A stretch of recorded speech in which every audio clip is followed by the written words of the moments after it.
Blas coming.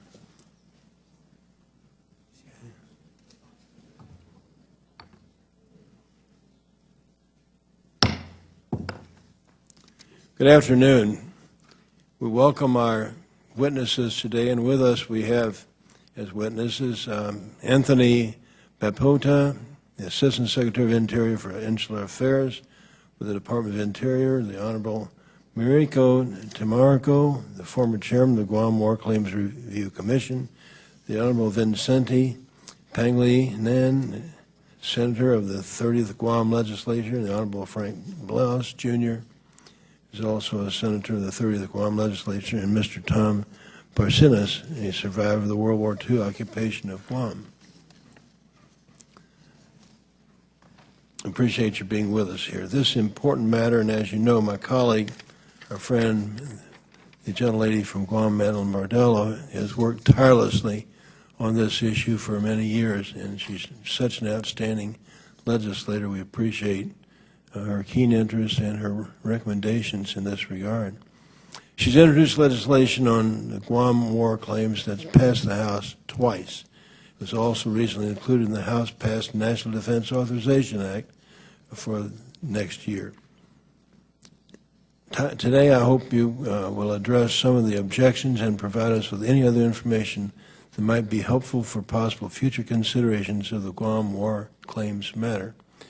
And I hope Mr. Tamargo will share with us the findings and recommendations of the Guam War Claims Review Commission, and that others will clarify any questions that we might have. It's important, and is any relevant precedent for providing the compensation at issue, and your thoughts on how the Guam War Claims matter may impact United States military buildup on Guam, which of course is a large issue at hand. Of course, having survived the brutal occupation of Guam during the Second World War, we're fortunate to have the unique personal perspective of Mr. Barcinas on some of the issues before us today, and we appreciate him being with us. Before we begin our testimony, I ask my friend, my colleague, the ranking member from California, Mr. McKeon, if he has comments. Thank you, Mr. Chairman. I note that many of our witnesses came all the way from Guam to be here today. Having traveled to Guam last February with Chairman Skelton and Ms. Bordello, I know you have an important story to tell because you've come a long way. I expect our hearing today will put into motion the legislative changes needed to allow the citizens of Guam a reasonable opportunity to submit claims for damages arising from the Japanese occupation during World War II. As part of our conference agreement during the recently enacted National Defense Authorization Act for the fiscal year 2010, the House and Senate Armed Services Committees each agreed to hold hearings on this issue. In point of fact, the House passed H.R. 44, which authorizes the payment of Guam war claims. It's valid legislation that the Senate could take up and pass today if they chose to take action during this Congress. As a matter of general principle, most would agree that it's rarely prudent to review 63-year-old claims, especially when we contemplate compensating relatives of the survivor who actually suffered the damages. Even though I was initially skeptical of the merits of this legislation, I think the people of Guam have made a good case that they did not have a reasonable opportunity to file their claims at the end of the war. Indeed, they hardly had any opportunity at all.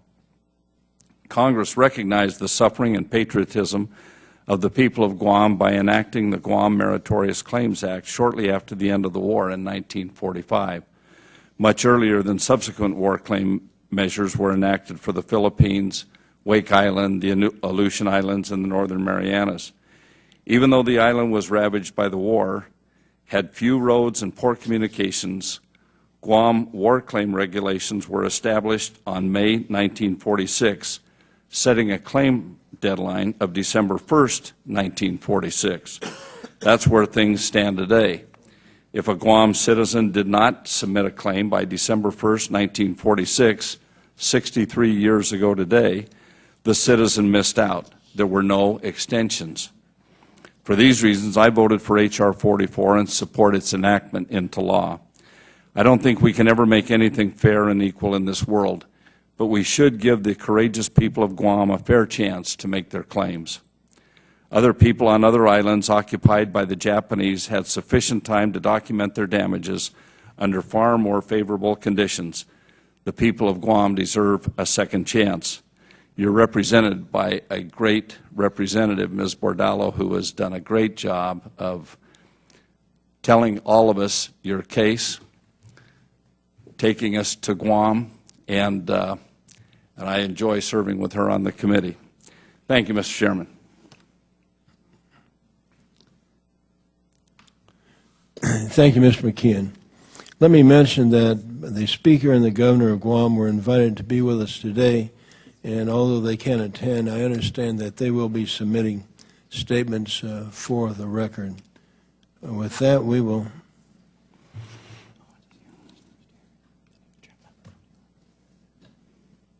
write that down. We will go to the Assistant Secretary of the Interior, Mr. Anthony Babauta, please. Thank you very much, Mr. Chairman and members of the Committee on Armed Services. I am pleased to be here today to aid in your assessing of the Guam war claims process. It has been nearly 68 years since the Imperial Japanese military forces invaded and occupied the U.S. territory of Guam, subjecting its residents to 33 months of horrific pain and death. Through it all, however, the largely native population, the Chamorro, remained ever loyal to the United States. In prayer and song, all longed for the return of the Americans. In a monumental operation, U.S. naval ships bombarded the island and ground forces stormed the beaches of Asin and Agate on June 21, 1944.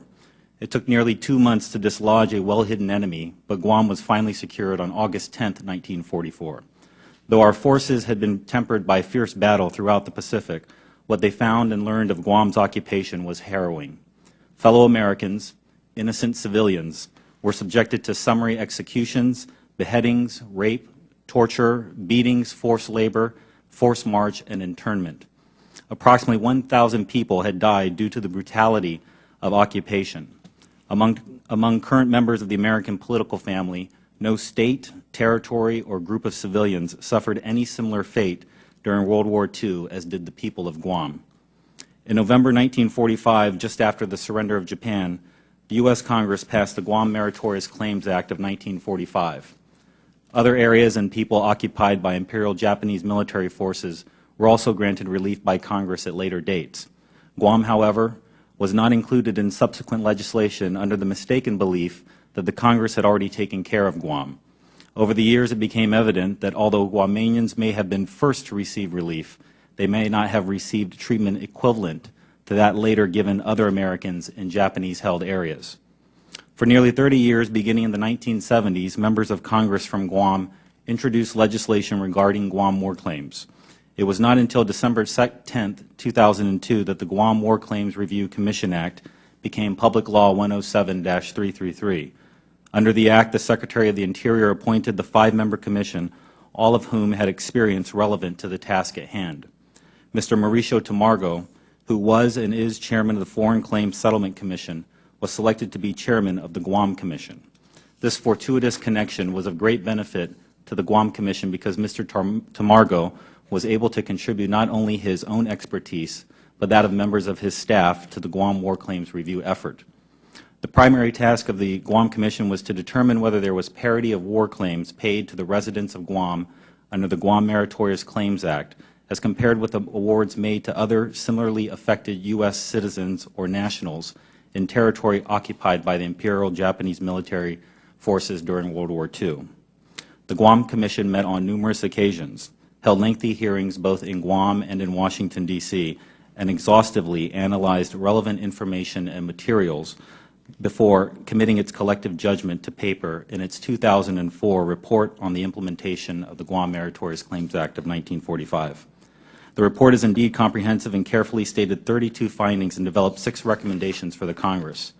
Included in the recommendations are 1, $25,000 for the heirs of Guam residents who died during Japanese occupation, 2, $12,000 for personal injury including rape and malnutrition, forced labor, forced march, and internment, to each person who was a resident of Guam during the Japanese occupation and who personally suffered, or to the eligible survivors. $5 million for grants to the Department of the Interior for research, education, and media to memorialize the events of the occupation and the loyalty of the people of Guam.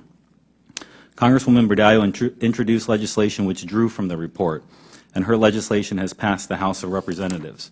However, it has failed to receive the support that would see it through to enactment that we believe it deserves. As members of the Committee on Armed Services, you are aware of the bilateral agreement between the U.S. and Japan, under which 8,000 Marines and approximately 9,000 dependents will move from Okinawa to Guam. With planning for the military buildup underway, many hope that the passage of H.R. 44, the World War II Loyalty Recognition Act, would exhibit goodwill on the part of the Federal Government and would act as reciprocity for the goodwill and loyalty the people of Guam have always exhibited and will exhibit by hosting the Marines. It is for the reasons of fairness, equity, and justice that the Department of the Interior expressed a formal policy position on behalf of the Administration in September 22, 2009 letters to Chairman Skelton and Chairman Levin, urging that H.R. 44 be included in the conference report on the National Defense Authorization Act for fiscal year 2010. The Department continues to strongly support enactment of H.R. 44, which would restore the dignity lost during occupation and heal wounds bound in the spirits of those who survived. For the 1,000 who passed by saber or savagery, their memory remains in stories of principle, courage, and sacrifice.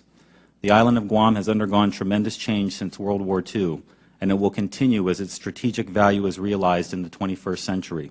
The opportunity to reach back and provide equity, parity, and justice is manifested in the Guam World War II Loyalty Recognition Act. Thank you very much, Mr. Chairman. Thank you very much. Before I call on Mr. Tamargo, let me point out that we're joined today for the very first time by our colleague from New York, the Honorable Bill Owens from New York's 23rd District. He represents Fort Drum and will fill the large shoes left by our good friend, the current Secretary of the Army, John McHugh. We welcome you and hope you enjoy the committee, Mr. Owens. Thank you, Mr. Chairman. Thank you. Mr. Tamargo.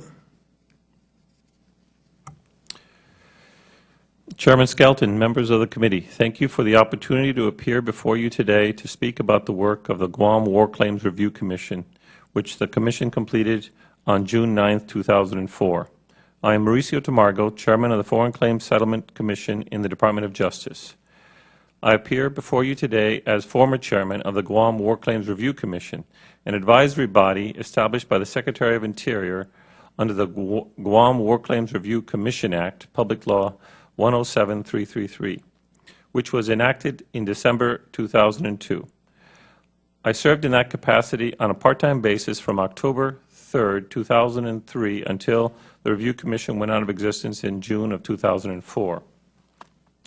The Vice Chairman of the Review Commission was the late Antonio Umpinco, former Speaker of the Guam Legislature, and the other members of the Commission were the Honorable Robert Lago Marcino, former member of Congress from Ventura, California, the Honorable Benjamin Cruz, former Chief Justice of the Guam Supreme Court, and Ms. Ruth Van Cleve, former career senior executive in the Department of Interior. The Guam War Claims Review Commission was established to determine whether there was parity of war claims paid to the residents of Guam under the Guam Meritorious Claims Act as compared with awards made to other similarly affected U.S. citizens or nationals in territories occupied by Imperial Japanese forces during World War II, and to advise on any additional compensation that may be necessary to compensate the people of Guam for death, personal injury, forced labor, forced march, and internment suffered from the Japanese occupation of the island during the war. The island of Guam, a U.S. territory, was attacked by Japanese forces on December 8, 1941, the same day as the attack on Pearl Harbor, but on the other side of the international date line. 2 days later, on December 10th, the Japanese forces overran and occupied the island. What followed after that was a period of 32 months of cruel, brutal, and barbaric oppression of the people of Guam by the Japanese Imperial occupation forces.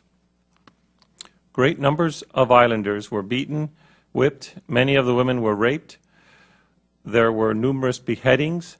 In the last months of the occupation, nearly all of the islanders were subjected to forced labor, forced marches, and were herded into concentration areas, causing them to suffer acutely from malnutrition, exposure, and disease. After beginning the liberation of Guam on July 21, 1944, the United States forces declared Guam secure on August 10, 1944, and immediately began organizing it as a base from which to launch air and sea attacks in the direction of the Japanese homeland. At the same time, the Japanese devoted as much material and effort as could be spared to constructing shelter for the local citizens. Within weeks after the termination of hostilities, Congress then enacted the Guam Meritorious Claims Act of 1945, authorizing and directing the U.S. Navy to provide immediate relief to the people of Guam. This included the U.S. providing monetary payments to the people of Guam.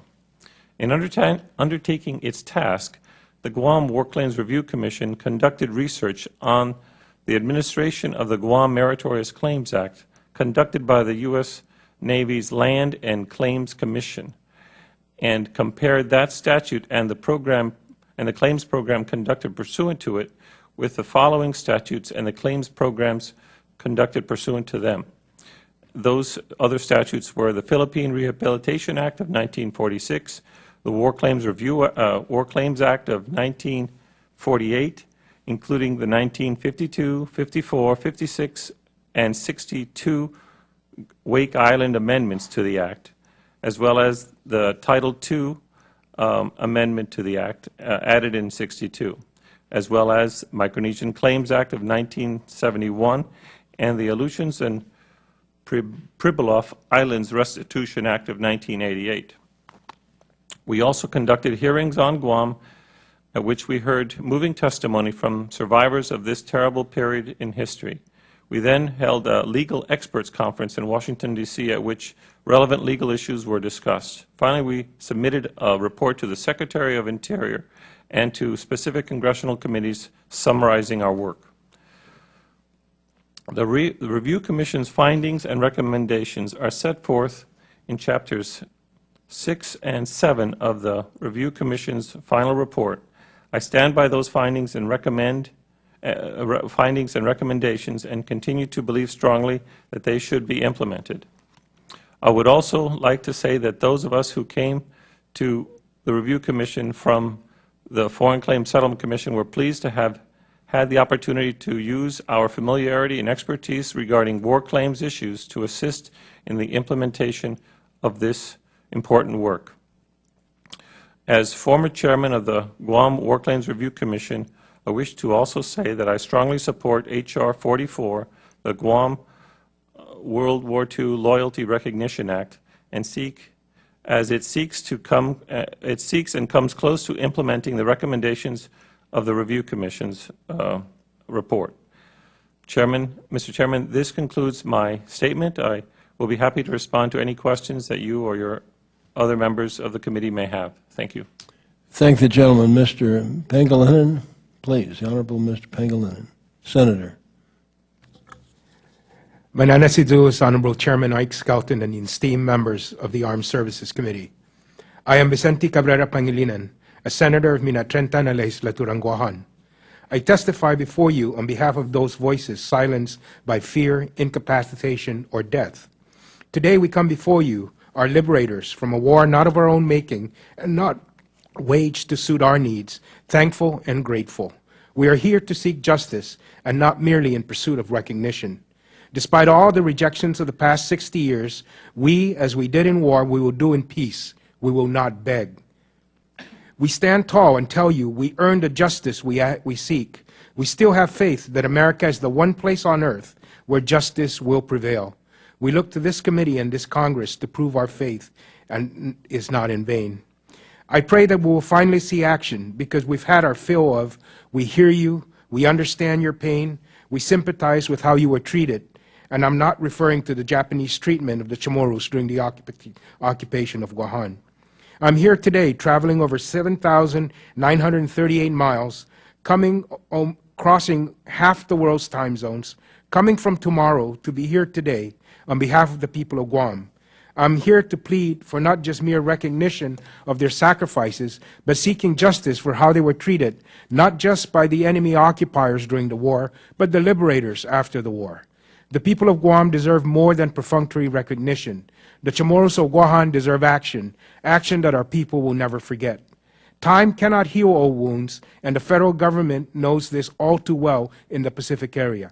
A history of inaction continues the festering of the wounds earned by unmet obligations. We're not afraid to tell you, basta, basta, basta, no more, no more, no more. We're no longer a generation rooted in the gratefulness of a liberation. We are a generation whose hearts have been hardened by unkept promises and transgressions unresolved. Knowing this, you have no reason to be surprised if you are met with arms raised in opposition rather than arms open to accept your plans to take our lands again, change our way of life, and to once again suit your needs. While today we address war reparations, it is not the only issue that remains unresolved between the people of Guam and the United States. The United States plans to expand military activities on Guam, placing our lands and resources at certain risk of environmental and ecological harm. Yet our lands remain contaminated and waits for remediation for cleanup from an earlier occupation. The damage done to our people's health from the dreaded disease of cancer, which befalls our people at a greater rate than almost any other community in the country, from proven exposure to radiation fallout, continues. And we are made to wait for inclusion in programs to heal these wounds available only to our continental cousins. Self-determination continues to be denied to the native inhabitants and not supported by any action until just a few weeks ago with the hearing on H.R. 3940. When we finally see action in the return of lands taken after the war, albeit 45 years later, we see even quicker action to reverse the course. Today, we again face the taking of our lands to support the relocation of 8,000 Marines and over 85,000 workers and their dependents that will come to support the military build-up on Guam. They are being relocated to relieve the burden of hosting the Marines by the people of Okinawa. If there's a burden to hosting the Marines being borne by the people of Okinawa, there will be a burden associated with the hosting of the Marines by the Chamorro people.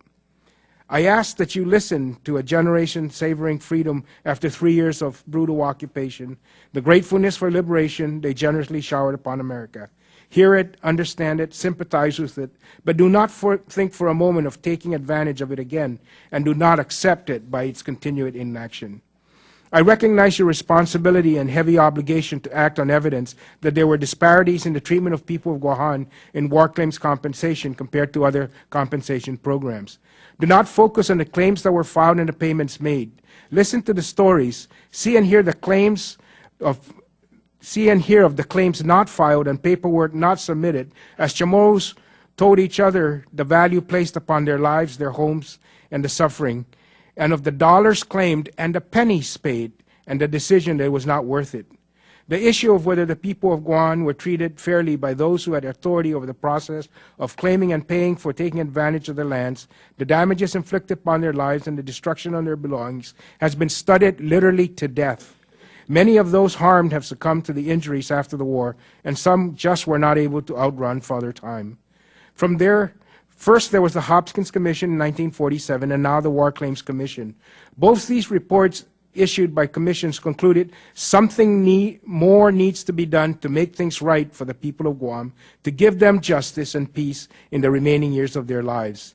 The findings of each commission state that in the process of resolving their claims, the people of Guam were misinformed and mistreated. For the people of Guam, there was no parity. There is no justice to bring them with peace at America. Each time the issue has come before this august body, the recommendations remain the same. The people of Guam deserve recognition for loyalty they displayed to the United States in the face of a brutal enemy and the atrocities inflicted upon them. Now we have the findings of a federal commission which found that there was no parity in the treatment of the people of Guam and others in compensation programs of those similarly situated. Throughout our island, we still see evidence of Guam's historical struggle. Concrete bunkers remain on our seashores, heavy artillery become landmarks overgrown with jungle, and war zones claiming the lives converted to national parks. Chamorros throughout our island can attest to the plight of their ancestors, forced to march to concentration camps in Manengan and to massacres in the caves of Tinta, Faja, and Fena. The Chamorros of Guam do not expect to turn back time, change history, or alter the future, but recognition of a people's sacrifice in upholding the honor of America in the face of a brutal enemy, maintaining their dignity in their fight for liberty, and demonstrating the steadfast loyalty remains priceless. That is the evidence, everything our founding fathers envisioned, everything thousands of young American soldiers died on the shores of Guam's beaches, and that will memorialize our history, bring peace to a dying generation, and alter the future of new generations. We too fought for our freedom, held our dignity, and earned this compensation. We know we deserve it, and yes, we want all America to understand it. With faith in democracy and the will of our leaders and our people, we slowly close one era while educating the next. I believe, as Dr. Martin Luther King Jr. remarked, we will not be satisfied until justice rolls down like waters and righteousness like a mighty stream.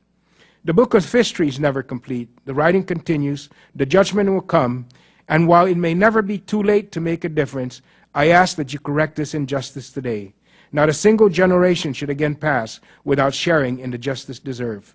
Let there be no more naysayers. The Congress endorses it, the administration supports it, and our nation's place in history as a just and caring government demands it. Today, I am grateful you invited all of us to the table. Let no more time pass. Lady Justice and the people of Guam must not be made to wait any longer. Thank you, and Dankulunesidu Masi. Thank you very much, Honorable Frank Blas, Jr. Senator. Mr. Blas. Chairman Skelton, members of this esteemed committee, thank you for the opportunity to provide in this hearing, testimony in this hearing on assessing the Guam War Claims process. My name is Frank Flores Blas, Jr., a senator with the 30th Guam Legislature, and son to Frank Flores Blas and Lydia Adacovo, grandson to Vicente Cepeda and Beatriz Flores Blas, and Jose Leon Gro and Herminia Adacovo, and son-in-law to Regina Manibus and Regis.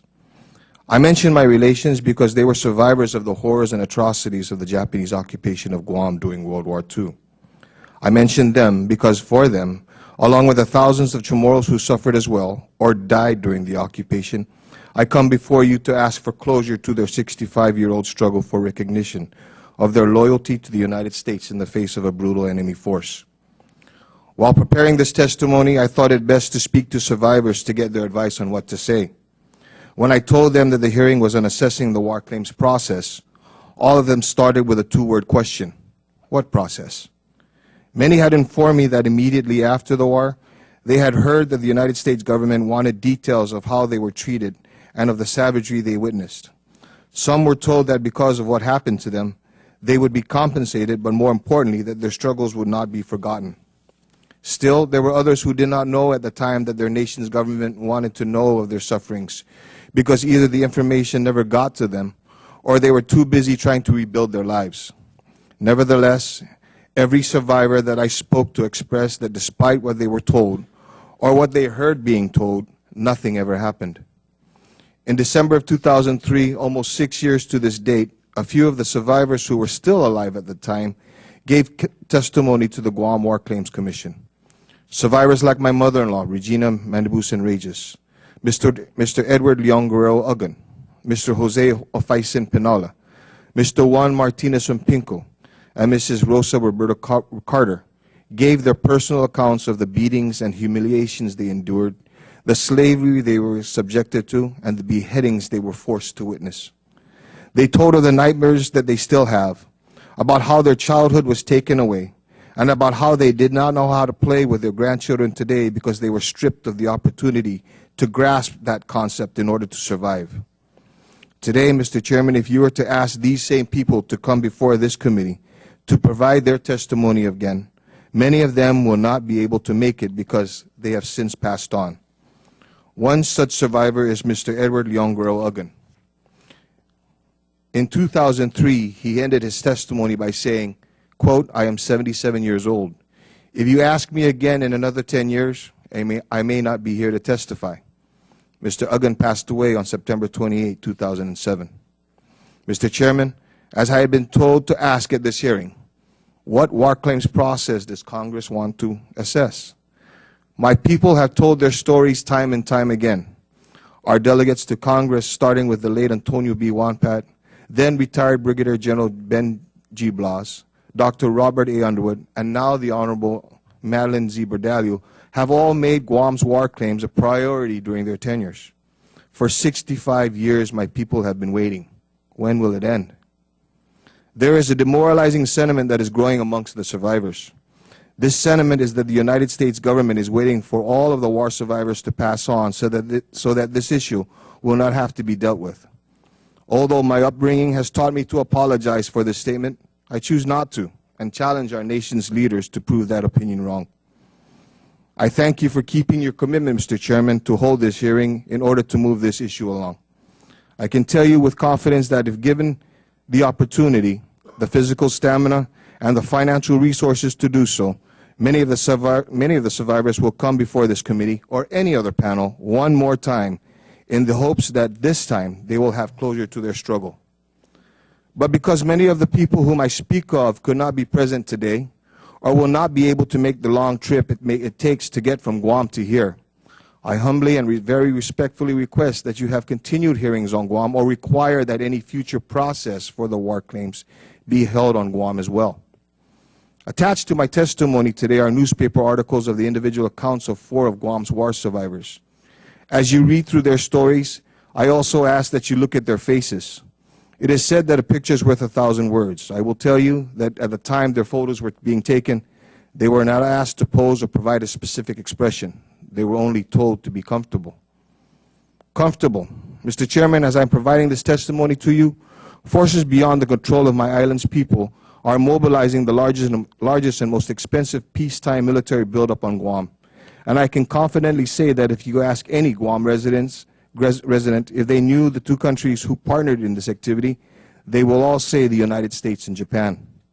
This leads to an uncomfortable conversation that will ensue if you ask that question to a survivor of the war.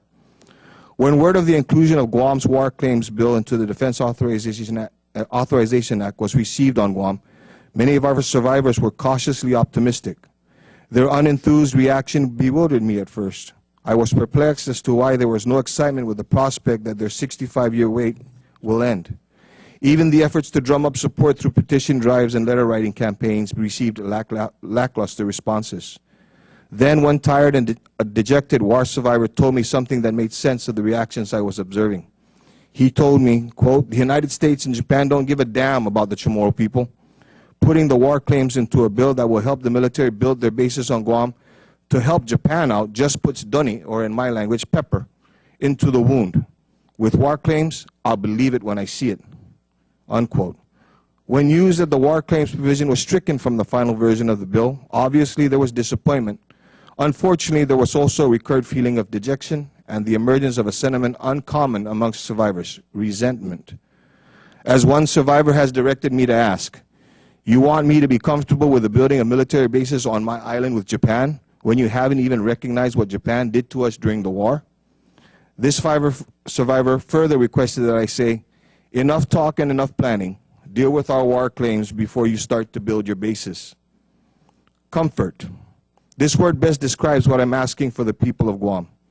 Give my Manumko, the elderly people of my island, the peace and comfort they so rightfully deserve before they become just a memory of a Chamorro people who suffered and died, yet remained loyal and patriotic.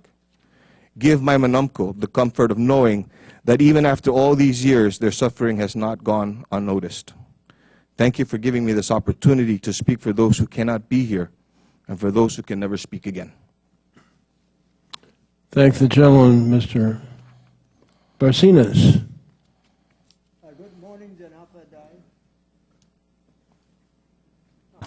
All right, thank you. Good morning, Janafadai, Chairman Skelton, and honorable members of the House Armed Services Committee. My name is Tom Barcinas. I was born in the southern part of the island, a very small community. Through the grace of God, I survived World War II. But like so many others who lived through those days, lived through the war, who have since died, I am quickly getting old, as you can see. So many who lived through the war are advancing in age, and so many have passed on without closure to the issues arising because of the war.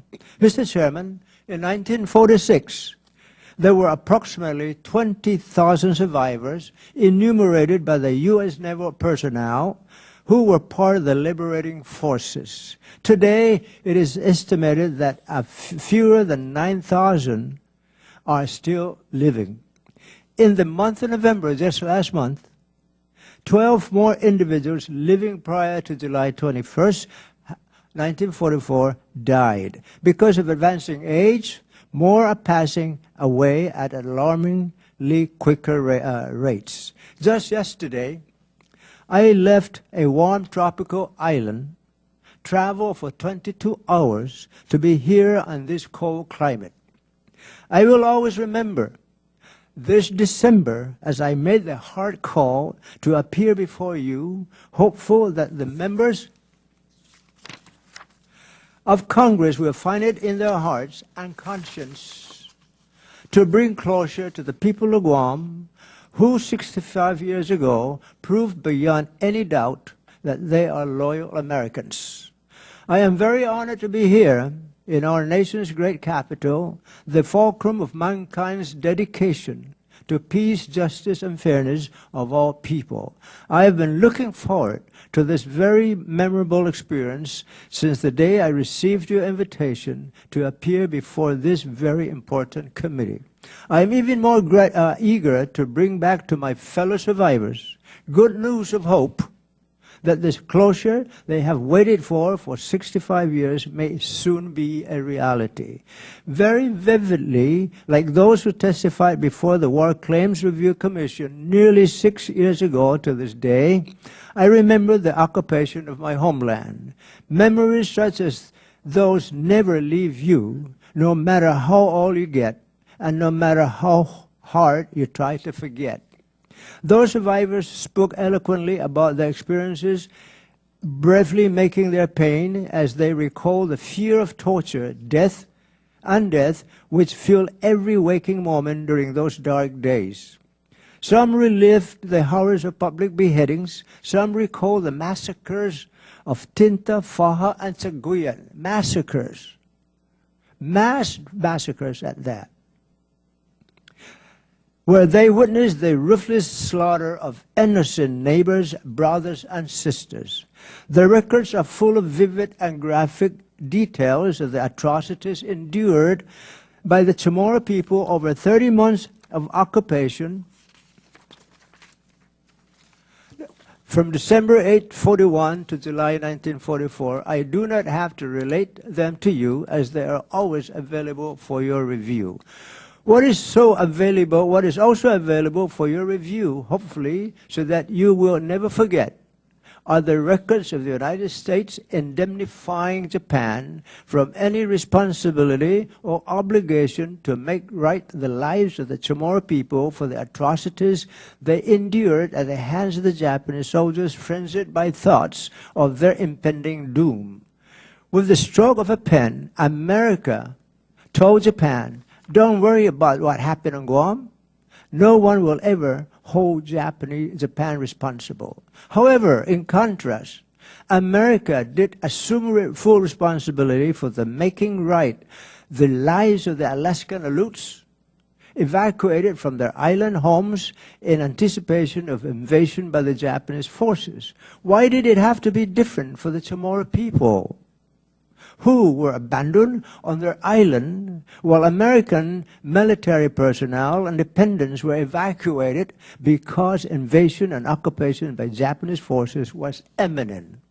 In 1988, 42 years ago, after the end of the war, America assumed full responsibility for injustices served upon Japanese Americans by Americans who herded them into concentration camps during the war to ensure their personal safety from perceived assumed potential dangers. Housed in warm quarters with sanitary facilities, they had a roof over their heads, ate 3 meals a day, and had medical attention.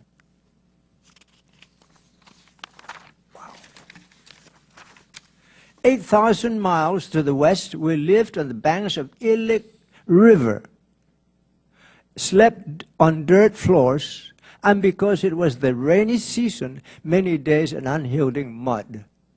We never knew where our next meal would come from, and because of a lack of medical attention and sanitary facilities, too many children died and were buried in unmarked mass graves.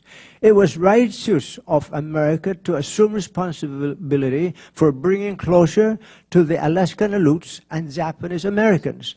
So why does America hesitate to do the same for the people of Guam? The Guam War Claims Commission report, published in 2004, clearly stated that there was an obvious absence of parity in the administration of war claims for the people of Guam. Honorable Congressmen, where there is lack of parity in the official statement of people, there is an absence of justice, and more seriously, there is the presence of injustice.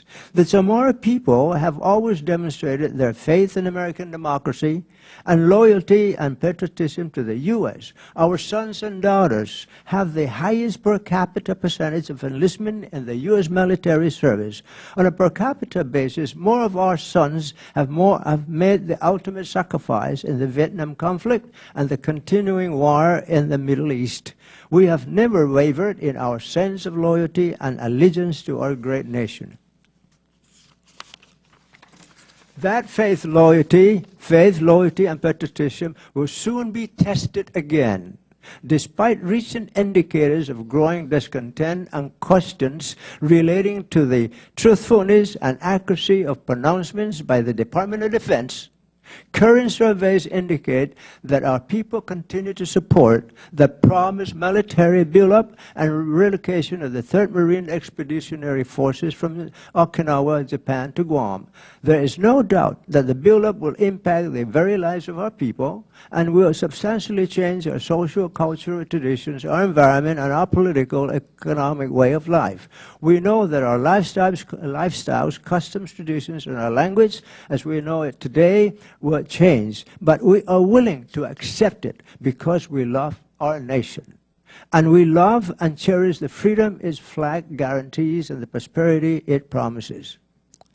Those of us who have experienced the tyranny and oppression of enemy occupation, those of us who have lived through the horrors of war, are prepared to accept these changes, just as we accepted the changes that came in the post-World War II years. But we ask that this great nation also live up to its promise that this loyalty and patriotism, this willingness to serve, will not be in vain, nor taken for granted. Mr. Chairman, no one must underestimate the importance of resolving the issues of parity, fairness, and justice related to the administration of the war claims. Resolving these issues will prove beyond any reasonable doubt that America does live up to its promises and responsibilities. When Congress set up the first Meritorious Claims Commission immediately after the war, it promised resolution to the losses suffered by people in a conflict to which they were but innocent bystanders. When Congress authorized the War Claim Commission's it promised that should the Commission find an absence of parity or injustices, that these issues would be resolved. The Meritorious Claims Commission never completed the mandated task, and the Claim War Commission's Review Commission indeed found an obvious lack of parity. The people of Guam now ask that these issues be resolved expeditiously and equitably, that we may proceed and continue with the work of building Guam into America's most strategic and powerful bastion of freedom and democracy in the Western Pacific. In our vernacular, I extend my heartfelt dunkle and assiduous mercy. Thank you, and may God bless you. God bless Guam, and God bless America. Mr. Chairman and members of the committee, I have with me, but I'm not going to do as I intended, just to bring to your attention, like he mentioned, if we could have the hearing on Guam. I have here a song just to that effect. It says, here in Guam, Paradise Calls You. It's a song, very nice song, and you will find that song in a book called Bisita Guam, means Visit Guam, written by a retired general of the of the Marine Corps, and you find that song on page 173 of this book. I also will submit, as part of my testimony, I call your attention to a booklet, a story of a lady like 17 years old, and here's what happened to her. They took her from home back then, and she was never returned back home, and she was never found. So these are some of the stories I relate to you, and I submit this as part of my testimony, and I hope someday, if you so wish, that the hearing will be conducted in Guam. Thank you, Mr. Chairman, and members of the committee. Mr. Barcinas, thank you very much. Let me point out to the panel that the gentlelady from Guam has been a real champion for you. This committee has supported this claims matter, and it was also included in our bill that passed the House for the authorization from 2010. And your problem is not before this committee or the House of Representatives. I might also mention I have a personal recollection of having attended a military school in high school in my hometown of Lexington, Missouri.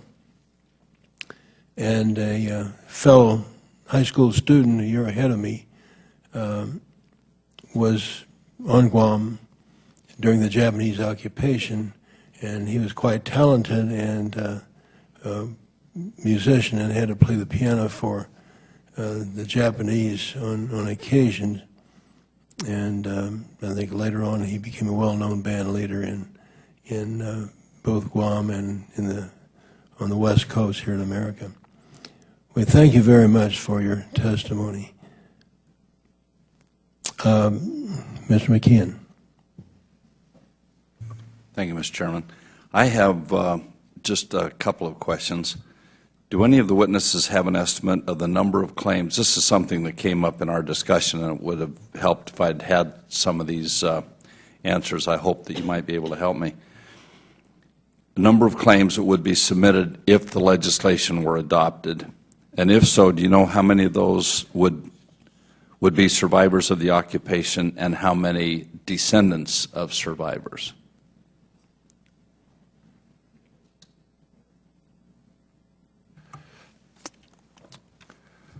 Thank you, Congressman. Before I answer your question, I wish to point out for the committee that I brought copies of the Guam War Claims Review final report. If anybody or the committee staff or any members wish to take a copy with them, as well as the Foreign Claims Settlement Commission's annual report that explains how the Commission operates and what programs, claims programs it has administered over our 58-year history. It would be hard to estimate the number of claims. I would say that at the time of liberation, there were, as one of the witnesses testified, approximately 20,000 people. And if you add the ones who died during the occupation, probably would be 21,000 people. And many of them over the years have moved off the island and are located throughout the U.S. But as to the ratio of survivors to heirs, that would be very difficult to calculate. I think one of the witnesses said 9,000 survivors might still be living. I think it could be 9, it could be 10. It's, again, difficult because they don't live on Guam, and they're all over the U.S. I mean, many of them have moved off the island. So based on those numbers, I would say it's 10,000 survivors and 10,000 that have passed away. Anyone else have any differing information? No, but just to kind of gauge it, we had a program in Guam for Chamorros, which would be those that were there during after the war, part of that 20,000 for land program. And of those eligible, we had about 30,000 eligible. About 1/3 applied for the land. So, and that was for a 99-year lease on a piece of property. So if we were to kind of gauge that generation, which would be maybe 1/3, so we probably would not see the entire 9,000 remaining file claims, but it would be somewhere between 1/3 of that to, of course, the ultimate would be 100%. So that would be the range of numbers, given the having a local program of those same eligible people that have taken advantage of a program geared towards them.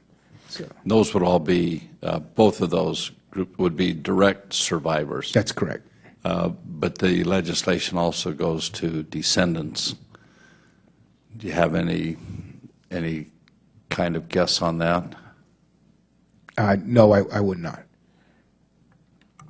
It would be, Mr. Chairman, Congressman, it would be impossible to calculate how many heirs there are. It would be simpler to look at how many claims there would be, because it would be one claim per survivor, or, one claim per resident of the island during the occupation. And that number is limited to the population at the time of the occupation, and that was 20. So the most would be then 20,000. Yes. That would be the number of claims possible. Of course,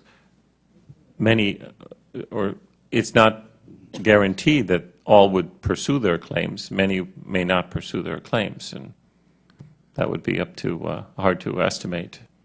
I know that was one of the questions that came up with the senators. There was concern about not so much about claims by survivors, but descendants. You know, how were they harmed, and what would be the justification for giving a benefit to them? Well, if I may, Sure. the Guam Claims Review Commission included survivors in its recommendations strictly because, as a matter of parity, that is how all the other claims programs were administered. They all allowed for heirs to pursue the claims of their decedent war victim, and that was why we included it in the report. And if one wishes to, achieve parity, that would probably be an element of parity. Okay, I bring it up because I think that probably would be one of the problems in the other body in getting it passed. I yield back my time, Mr. Chairman. Thank you. Thank the gentleman, Dr. Snyder. Mr. Chairman, I'd be glad to let Mrs. Bordallo go first if I can have my time whenever You bet. her name comes up in the queue. The gentlelady from Guam is recognized. I thank my colleague for yielding his time, and I do have a few opening remarks, Mr. Chairman, and then I have a couple of questions. First, I want to thank Chairman Skelton and Ranking Member McKeon for convening this hearing today on a very important issue of the Guam war claims. But as our chairman mentioned, really you're preaching to the choir here.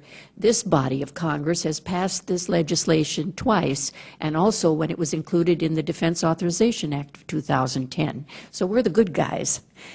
We have to convince the other body of Congress.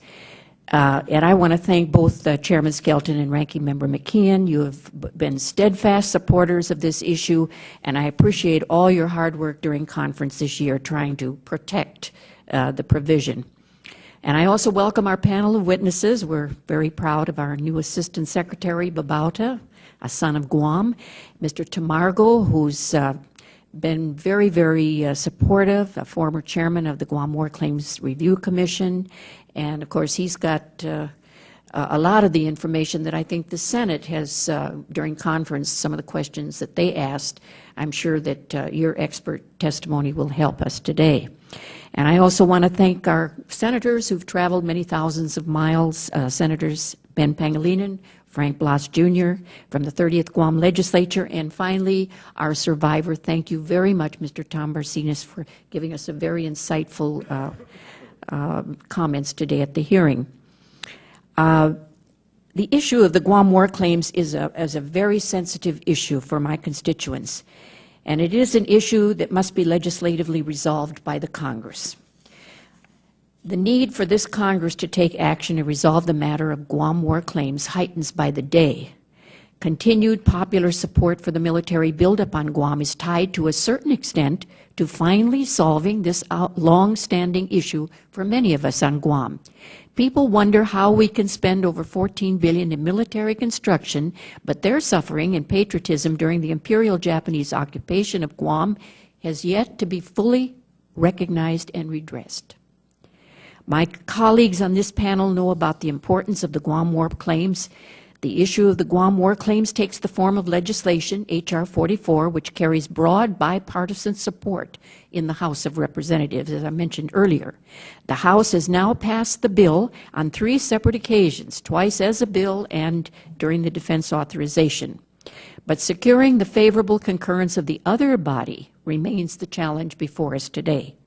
So I'm hopeful that this hearing today will eliminate further the facts and circumstances surrounding the occupation endured by the people of Guam and the injustice that they hope will finally be redressed by this Congress. This is an injustice rooted in their having been treated differently from their fellow Americans, as it was pointed out, by the federal government in redressing their wartime losses and their damages. The hearing today presents another opportunity to review this history, however painful it may be to recount and repeat. We furthered this discussion today in the name and the pursuit of justice and with faith in our government and her cherished principle of equal protection under the law. We also remain focused and determined because of the very findings and the recommendations of now 2 federal commissions that have independently and thoroughly examined this matter against all its political and legal sensitivities. The Commission's report speaks for itself, but this hearing affords us an opportunity to explore this issue in greater present-day context and to gain and place in the record answers to the questions that were posed during and leading up to the consideration of this issue as part of the National Defense Authorization Act. I want to thank, again, I can't thank him enough, Chairman Skelton and our ranking member McKeon for agreeing to hold this hearing so soon. So we have our hearing out of the way. Now it's up to the Senate to call a hearing, and we look forward to that. I have a question that I know came up during conference, and this is directed to you, Mr. Tamargo. It has been stated by some here on Capitol Hill and in the community that H.R. 44, the Guam World War II Loyalty Recognition Act, would set a new legal precedent. Can you comment on whether we as a Congress should be concerned that if compensation is provided to the people of Guam for war damages that they suffered, that this could lead to new legal precedents for future war claims and lead to a flood of claims from other affected people like the POWs and the veterans? Thank you, Congresswoman. My short answer to that is that it would not establish any new legal precedent because everything in the Guam War Claims Review Commission report's recommendations has precedent elsewhere in the previous claims programs that have existed in U.S. history. And furthermore, as compared to those other possible people that might have some sort of claim, international claims law treats civilians differently than it treats military claimants. And so this sort of, these recommendations would not be the same sort of situation that would apply to those other possible victims of the war. Additionally, those other claimants were covered by other claims programs that were conducted after the war. Some of them were covered as a group, not individually, but by multiple programs. So they could have, they did have, and they did pursue their own claims in the other programs that the Foreign Claims Settlement Commission administered. Well, thank you, Chairman. That clears up that issue. Was there anything else you wanted to add? Or no? No, that was right. good. I have a question for Secretary Babauta. I believe that further support could have come from the administration on the issue of maintaining war claims in this year's defense authorization bill. So can you give us a commitment that the administration will make this issue a top priority if it is attached to next year's defense authorization bill? Thank you very much, Congresswoman. The administration, as you know, through the Department of the Interior, submitted letters to Chairman Skelton and Chairman Levin in support of keeping H.R. 44 within the conference report of the defense reauthorization. Again, I'm here testifying on behalf of the administration that we continue to support the inclusion in the future enactment of the legislation. So this support will continue. Yes, ma'am. Thank you very much, Secretary, and I yield back my time. And thank you, Congressman Snyder. I thank the gentlelady. Before I call Mr. Bartlett, you've touched on this, Mr. Batuba. Let me ask you, though, what are the differences between the Guam War Claims Program that was authorized back in 1945 and the other World War II claims programs that were subsequently implemented for other Americans who suffered damages? Mr. Chairman, I'm going to pass this off to Mr. Tamargo as the Commission itself did a thorough analysis. Go right ahead, please. Mr. Chairman, I would say that the main difference between, well, the key difference between the Guam Meritorious Claims Act and program as compared to the other claims programs was the filing period. A filing period for any claims program is essential. It's a threshold issue. If it is inadequate, then large numbers of claimants never get an opportunity even to file a claim, let alone have its merits considered. And the Guam Meritorious Claims Act and program had a very truncated filing period. It was basically 7 months.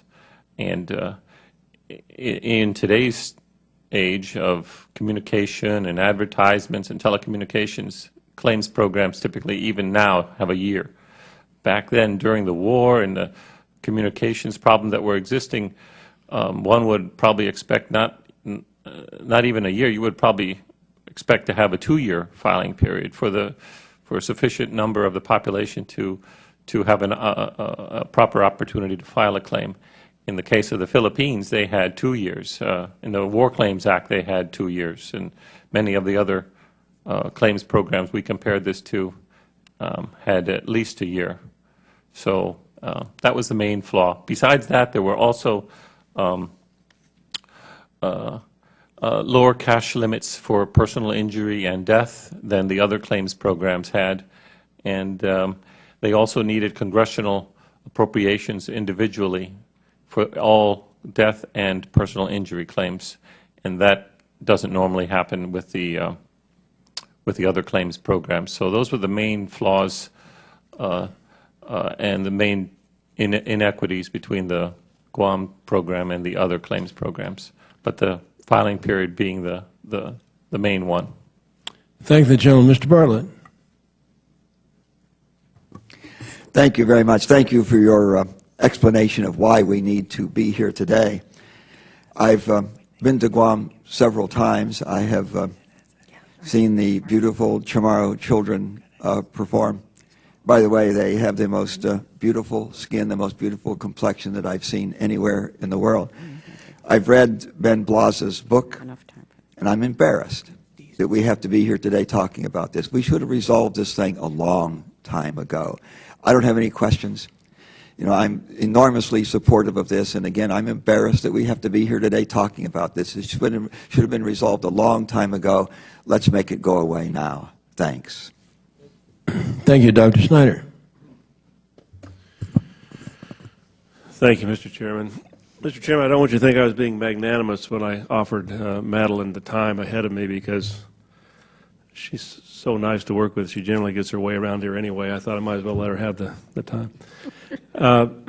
Tamargo, the question Mr. McKeon brought up about the heirs of decedents, I assume that the reason that, and Mr. McKeon cited that as the obstacle on the Senate, or one of the obstacles on the Senate side, I assume the reason that errors would be recognized is to deal with this emotional issue that we run into other aspects of legislating, which is you're waiting for us to die. That if you I'm getting a nod head, if you recognize that regardless of when this thing kicks in, even the people who predeceased the beginning date of the bill, their errors will be recognized also. Is that the rationale for having that? I assume that's part of the emotion behind this. It is. I cannot speak for all the emotions. I assume that might I got be. a nodded head down here from Mr. Barcinas, so I assume we're on track there. So. But the reason we included it in our recommendations, and I assume the reason it's in the report, is because of justice, in that the other programs all had that element to them as well. Yeah. They all included errors. Yeah. And the number of errors can be intimidating. Again, you shouldn't look at the number of errors. You should look at the number of claims. No, I understand. Yeah, I understand. Okay. Mr. Secretary, I'm going to digress and take on another issue that you and I have talked about, which is the issue of the Marshall Islanders, which has impact on Guam also. In fact, Madeline, I was listening to a Guam radio station that was interviewing Secretary Babauta a month or two ago, I guess, when you were there, over the Internet. So I've listened to Guam radio, and one of the things that he brought up there was the presence of Marshall Islanders outside of the Marshall Islands. As you know, and Mr. Chairman, you may not know this, but the compact came about after World War II to recognize the contributions of Marshall Islanders, the federal states of Micronesia, and the nation of Palau to World War II. And part of it was the nuclear testing. But Marshall Islanders now can come into the United States at will, no health inspections. And the expectation is that a lot of them would go to Guam, a lot of them would go to Hawaii. And so a compact came about to give some financial aid to Guam and to Hawaii and to Mariana Islands. The problem that we have and the challenge in Arkansas is we love the Marshall Islanders, and they have been great contributors to Arkansas. But there are now more Marshall Islanders in Arkansas than any other place than the Marshall Islands. They have been, somebody came up there back in the late 80s and liked it, and word got around, and it's just been there. Now a consulate up there. I think you had some representatives up there for the consulate opening. They've just been great contributors. Candidates in the Marshall Islands have to campaign in Arkansas because there's so many Marshall Islanders there.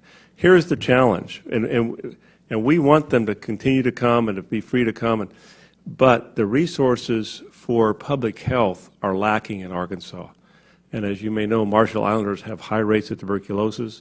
They have leprosy. They have other infectious diseases that we need to get a handle on.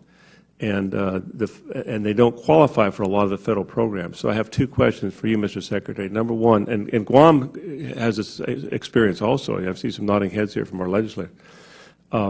Is the amount of money that the federal government is now giving to Guam and Hawaii and Mariana Islands, is that sufficient to handle the impact of keeping our obligations to the Marshallese? And second, does it need to be evaluated because of places like Arkansas, which now has the highest population outside of the Marshall Islands? Do we need to revisit how we're handling the financial impact? And I ask that question in the spirit of we really admire and love the Marshall Islanders' contribution to Arkansas and America, and do not want to do anything that would interfere with our obligations and affection for them. But we're not able to do as good a job as we'd like to because of the cost. Mr. Secretary. Thank you very much, Congressman Snyder, and I've appreciated the conversation that we've been able to have over the presence of Marshallese in northwest Arkansas. I also appreciate the fact that you listen to Guam radio, especially when I'm there. The question of is compact impact money sufficient? I think based on the claims that have been submitted by the primary jurisdictions that receive the immediate effect of compact migration, which for large measure is Hawaii, Guam, and the Northern Mariana Islands. Based on the claims of those governments, the $30 million that is currently made available annually for compact impact to be divided amongst those three jurisdictions is probably not sufficient in response to the claims that they have made. There has not been, however, I will say, a thorough analysis of the claims that each of them have given, but clearly there is a measurable impact on those jurisdictions. Should it be reevaluated? The administration every 5 years reevaluates the presence of Micronesian citizens in those three primary areas. For many years, for decades, there was no compact impact money available, and it wasn't until 2003 with the reauthorization of the compact with the Marshall Islands and Micronesia that actually $30 million became available. So for very many years, there was no money available, very small pots of money gotten through the legislative process. And Arkansas? Currently, Arkansas does not participate in the division of compact impact money. We're not allowed to, correct? I believe so. We're not allowed to. I believe that Arkansas is not factored in. So that's the into inequity. formula. We have more Marshallese in Arkansas than any other place outside of Guam, but get no impact money. And so I would argue that we really do need to look at a different way of approaching that in fairness to everyone, because everyone wants to do a good job for these folks. Certainly. Thank you, Mr. Chairman. Thank you, Mr. Kissel. Thank you, Mr. Chairman. And just a quick opening comment and then a couple of questions. I recently had the opportunity to travel with a gentlewoman from Guam, and I come today in support of her and her efforts here. If there's a better spokesperson for all aspects of the good qualities of Guam, I don't know where they would be. Matter of fact, on our trip, the gentlewoman spoke so much about Guam, we teasingly told her we didn't have an opportunity to talk about other things like Fort Bragg. So, but also based upon the soldiers that we saw from Guam, I'm not sure so much she's a representative, but royalty. Everywhere she went, she was adored by the good folks from Guam, and which we appreciate. The young men and women that serve in our nation from Guam. And just a couple questions that I have. This is my first term here, so I'm not as familiar with this question other than what the gentlewoman told me while we were on the trip. But in the 20,000, approximately 20,000 claims that may be there, is there a monetary amount that would total? Does anybody put some numbers on that? And Mr. Tamargo, I'm not sure if you're the right one or not, but you know, if somebody has any numbers on that. Well, do you have an answer? I don't have a definitive answer. I believe that the legislation calls for an authorization of appropriations that attempts to capture what the number of claims and the type of claims could amount to. I don't think that until the legislation is enacted, however, and claims are actually made, that you can come up with a definitive number, final number. And it was mentioned, I think the number was 20,000 people in Guam at was it July of 1944? Is there an estimate of how many people in Guam lost their lives during the time of occupation? And anybody who might have that answer? We believe it's roughly 1,000. 1,000, okay. Okay, thank you, Mr. Chairman. I yield back. The gentlelady from California, Ms. Davis. Thank you, Mr. Chairman. Half a day. I know that I've been coached by my colleague on this, and I appreciate it as well as all my colleagues do. We have a course out here because we've been to Guam with her.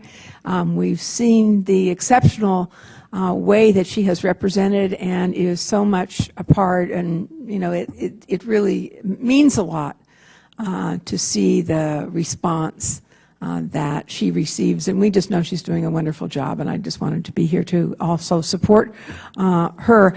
There is a question that I know has been touched on, and I wondered, Mr. Babauta, if you could help us to understand the extent to which you think that the claims issue, which is very, very important, really does undermine in many ways the plans that the U.S. government has to work towards leases and the buildup, military buildup on Guam.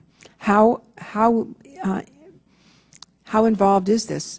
Is that in the decisions that are being made and in the discussions? And what role, if any, do you think the Congress needs to be playing? Thank you very much, Congresswoman, for the question. I believe you're asking what sentiment does non-enactment or non-movement of the legislation have with bearing on the planned program of military buildup in Guam. I think we've gotten a good sense from the local legislators here themselves that though generally there is a strong support for the Guam military buildup itself, and I think that there's a sense of what that would mean for Guam as it moves forward in terms of the new economy and jobs and so on and so forth. There is a concern that there is this problem that has existed for more than 60 years that has been viewed and analyzed by two different federal commissions, the Hopkins Commission and the Tamargo Commission, the most recent commission, coming up with very similar conclusions, that there was not parity, there was not enough time for people of Guam who suffered during the war to actually file a claim, and then later on that the claims in and of themselves weren't at the same level as subsequent pieces of legislation to address other victims of war in a similar manner. So that's hard, I think, for any community to accept when at the same time you have, within the next several years, a very aggressive build-up plan to bring more Marines and more U.S. military presence to Guam, which, as one of the senators pointed out, is an agreement between U.S. and Japan, which at one time, of course, was Guam's occupier. I appreciate that. I know Ms. Bordallo spoke to that briefly as well. Mr. Barcinas, I don't know if you wanted to add anything more. I know that you've all touched on that, but is there anything else that we should know? Oh, yes, I would very happy to comment on that issue. Like I said in my testimony, the people of Guam now have been called upon again, being tested for their loyalty and their support of the, and I think I mentioned that a recent survey indicated that the people of Guam are supportive of the build-up on the island, but I think they'll be more supportive if they think that the U.S. Congress will live up to that commitment and say, hey, look, you see, America needs Guam. We need America. And I think I personally am in favor. I like the idea of coexistence and work side by side in a win-win situation. And I think the people of Guam will be more,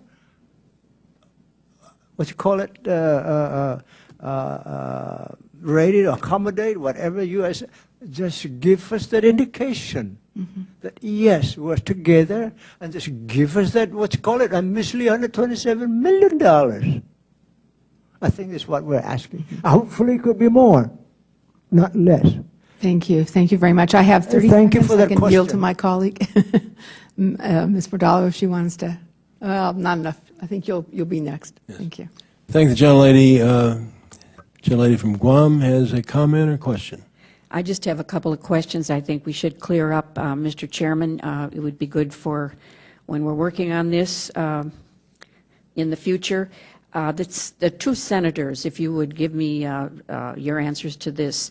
As members of the 30th Guam Legislature, can you tell me whether the issue of resolving Guam war claims will affect your decision to permit the leasing of Chamorro Land Trust property to be used by the Department of Defense as part of the buildup? Senator Pangelinan. Thank you very much for that question. I think the issue of the military's plans for Guam is affected by the way Guam treats, or the United States treats Guam, and the fairness that it treats Guam in any of these issues. I don't want to mislead and say that you pay war reparations and we will welcome everything with open arms. I think the military buildup has to be studied independent of these issues. They may link with the terms of the sentiments, but in terms of the obligations that the United States has, paying war reparations does not remove any obligations that they have to do the military buildup in a manner that's consistent with respecting the rights of the people of Guam and what is good for Guam. So it's not one or the other, but it certainly is going to assist the United States in terms of its ability to present itself and say, these are the plans we have. There are going to be problems with the military buildup, as we have already seen with the current EIS, and if we pay reparations, we don't have to resolve those problems. Those problems still have to be resolved, have to be dealt with in that manner. And the taking of land, of lands that have been given back, to be taken right back after 45 years, where the people don't have the use of those properties and not adequately compensated, is another issue. There are many issues between the people of Guam and the United States government, and war reparations is but one of them. And it's got to be, in terms of fairness and equity, that we have to deal with in terms of accepting both sides accepting their obligations to this country. And we're ready to do ours, as we have always demonstrated we have. It is the United States that has failed to demonstrate its commitment to fairness and equity in the treatment of the Chamorro people over the years. Well, I think I want to make myself clear. I didn't say taking of the lands, I said leasing. And so your answer would still be the same. It depends on... That's correct. I think that the current plans by the military says that they're going to reserve the federal lands that are available for the military expansion and not use those properties. That's right. But they want the local properties that are under the control of the government of Guam. Why would they want more property if they currently have federal property that they're not going to develop and they're going to leave in the inventory? Why would they want to come and take the Well, I'm not properties so we have? sure they're going to be leasing Chamorro Trust property. I think they're really looking at private property, is what I understand. Senator Blas, you want to? Thank you, Madam Congresswoman. And yes, I think we all share the same sentiment here that you know, the war reparations, the war claims, is probably the single most morally significant issue that is faced when you start to look at it in the context and the pretext of what's happening with the military buildup. And I have to agree with my colleague here that you know, it's not just the one and only issue. You know, there are other issues to discussion earlier. I understand, but I just asked that one issue. Yeah. And it will have an effect. It does have an effect on whether or not, you know, I as a legislator and representing my constituents would look fairly and look on the issues and the concerns with regards to the utilization of the Chamorro Land Trust if war claims has not been resolved. Thank you. And one final question for Mr. Barcinas. This came about when we were in conference over the war claims with the Senate, and they wanted me to compromise, which I did not. So in your opinion, should Congress limit compensation for war damages to the living survivors of Guam, the World War II occupation, and exclude the descendants? Your answer. Thank you so very much for asking, bringing that point up. No, I don't want no limit. I don't want no separation, and I'll tell you why. I feel very, very strongly about this. It is not my grandfather's fault. It is not my father's fault for not being given whatever compensation is due to him. And so that if it ever is, look, I'm a survivor. And if I don't get that compensation before I pass on, I think that the government of the United States owes my descendants or my heirs whatever that is coming to me, Madam Congresswoman. And you know what? It's American law. Assuming now my father dies, he has an estate, and you know what? If my father owes tax to the government of Guam or the federal government, you know what happened? That estate he left, I would like to have it, but I cannot get 100% of that because under probate law, property or real estate or will be probated, and the estate would be required to pay whatever that is due the government. So for the same token, whatever that is owed to my dad should come to me, and whatever that is due to me, owed to me, if I pass on, it should go to my heirs. Simple as that. That's the fairness. Thank you. Thank Yes, you very ma'am. much. Thank you Mr. for that Barcinas. question. Thank you very much. And Mr. Chairman, before I close off, I just want to thank you and Mr. McKeon and all of my colleagues for supporting me in this measure, and we'll look forward to having a hearing with the Senate in the near future. Thank you very much, and I yield back. I thank the gentlelady. The gentlelady is right. The Senate did commit to a hearing on this subject. We appreciate the panel for being with us, and I know some of you made a long, long trip to be with us. It's awfully good of you to do that, and frankly, it's very helpful. No further questions? We're adjourned.